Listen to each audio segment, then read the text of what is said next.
Hey, everybody. Welcome back to the JEMS podcast. I'm joined today by Dr. Neal Richmond. He's here to tell us a little bit about himself and about the classes he's going to be teaching at JEMS at FDIC. Dr. Richmond, it's all yours. Hey, thanks, Mike. Really great to be here with you. So, I don't know, in a nutshell, I probably what I think about the most is that I've had this extraordinary privilege, so to speak, of working with some amazing uh, EMS and fire folks, everything from EMTs to medics to firefighter, first responders, and spec ops and disaster folks and the first responders, communication specialists, all of whom have, I guess, giving me a bit of an unparalleled opportunity to grow, not just as a clinician, researcher, teacher, and executive administrator in some systems, but also really as a person. And they've made it incredibly fun too, in all the um, crazy and occasionally painful ways that our culture seems to have fun sometimes. And so anyhow, that's that. I've had also a remarkable opportunity to work in really three very unique kinds of large city urban 911 systems. One being as deputy medical director for the New York City Fire Department, and I came in about the time just after FDNY and New York City EMS merged, so I really got to experience the growing pains, would be the polite way to say it, in a one of the new and certainly one of the very largest EMS fire mergers on the planet.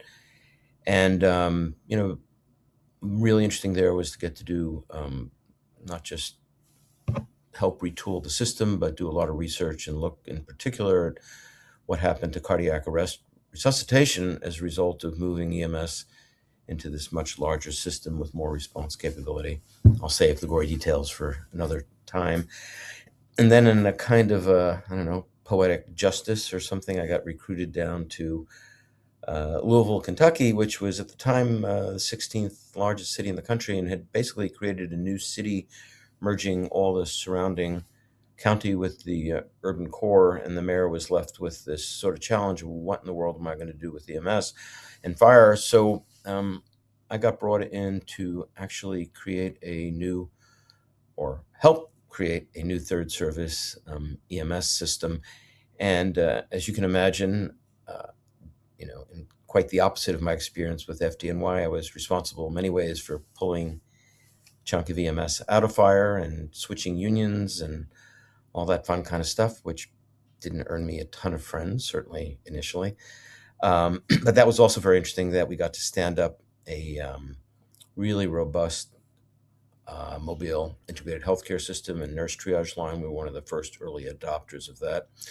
And then along those same lines, I next moved on to really one of our sister city and sister systems, which is the MedStar Mobile Healthcare System in Fort Worth, Texas, where I came in as medical director. And again, and did general medical direction oversight, lots of research on the research outcomes and consortium, the ROC, and then also worked with the MIH group that was already there and deepened it in many ways. And then in addition to all that, I've had this also opportunity to do a lot of international disaster kind of medicine in remote type, what's the word, austere environments, I guess. Anything from doing teaching and training in places as disparate as Guatemala and India. I got to run a high altitude clinic in the Himalayas of Nepal for a few months. And then most recently went to the, about 3 summers ago to the Ukraine-Polish border and provided direct care for immigrants fleeing the Ukraine into Europe. And this absolutely crazy this fall, where I ended up standing up a medical clinic in the Syrian desert for a few weeks that was a former war zone, ISIS, al-Nusra Front area, but actually remarkably lovely people. And then jetted off to Mexico and then Jamaica to help with the hurricane and floods. Awesome. Awesome. Well, that's quite the experience. So, I'm interested in the two classes that you're going to be teaching for us at FDIC. Yeah. So the two classes, one of them's on the sort of integrated triad of crush injury, crush syndrome, or traumatic rhabdomyolysis, and compartment syndromes. And the other one is on refusals, EMS refusals, and what's really in the realm of fire, I would say, first responders or lift jobs or lift assists. And, they're very different topics, and yet the reason I chose them is they both appeal to me in the same way, in that I think they really bring to the fore, like, all the elements of EMS and fire. And so, like, let's just look at the whole issue of crush injury. Um, I mean, it's something that first responders, whether firefighters, EMTs, paramedics, have to be skilled at. All the spec ops people, if you're on the fire side for collapsed structure, confined space rescue, it all comes to bear.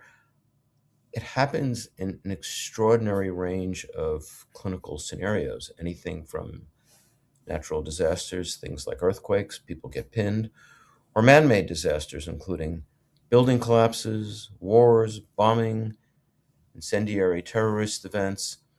Um, there's no place where you don't see it. And then on the flip side, you might argue that it doesn't take a EMS or fire rocket scientist to realize that somebody pinned under, rebar or a building in an earthquake might have suffered massive trauma and massive crush injury. And the moment you extricate them, they end up going into cardiac arrest. Really, where the expression for any oldsters here, the term the Grateful Dead, comes from. Anybody's mourning the loss of their rhythm guitarist this past week, Bobby Weir, sort of came to mind.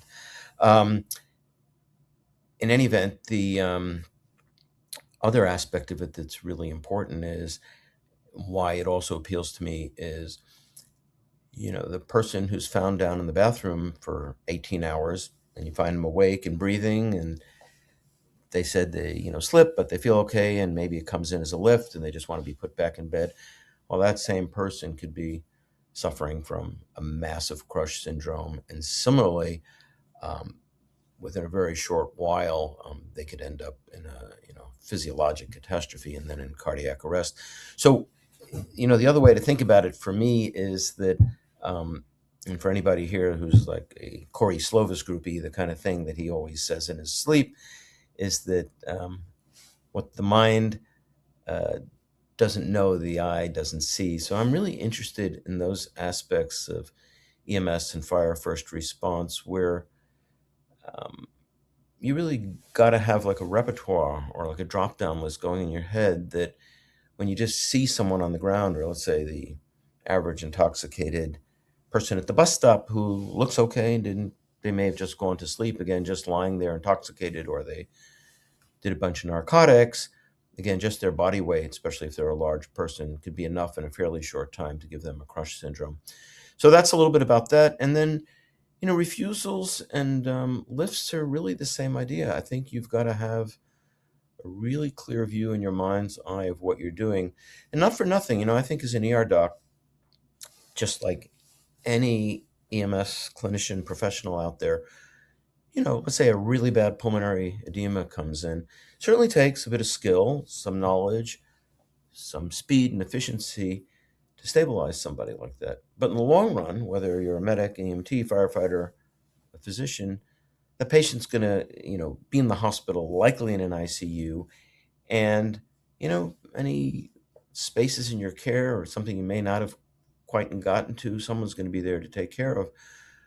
But refusals and lifts, I think, while they're low frequency bad events, they pose extraordinary risks, certainly for patients, certainly for all of us as providers or professionals, I should say, and for our systems, which you don't want to be getting in trouble.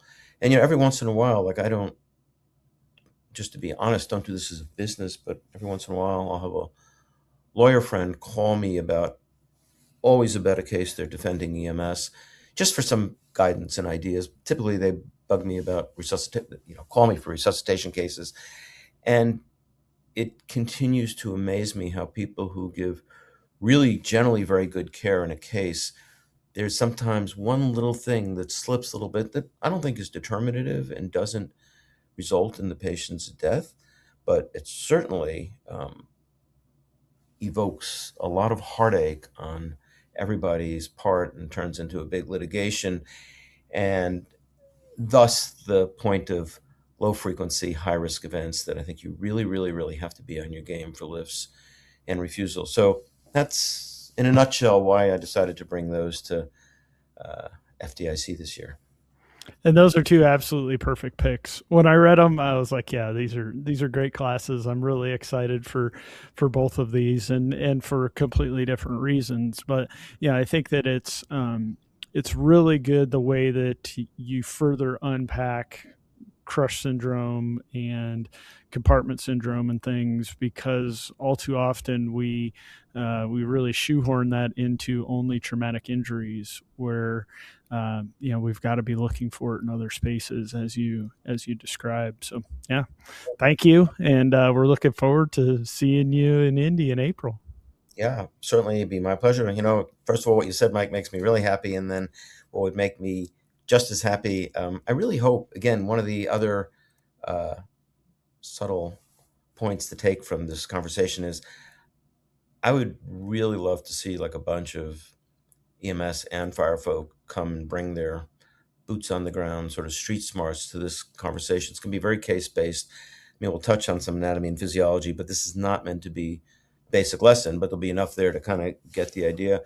But this is really about a discussion and everybody participating. And I would love to be challenged by some folks who really got, their eye on the prize, so to speak. So anyhow, thanks for the great opportunity to do this and to come to FDIC. Yeah, absolutely. And you heard it, folks. Bring it to Indy in April. He's ready for your questions and challenges, and I can't wait. I'll be there. Awesome. Thanks, Mike. Real Thanks, pleasure. Dr. Richmond. Have a good day. You too. Bye bye.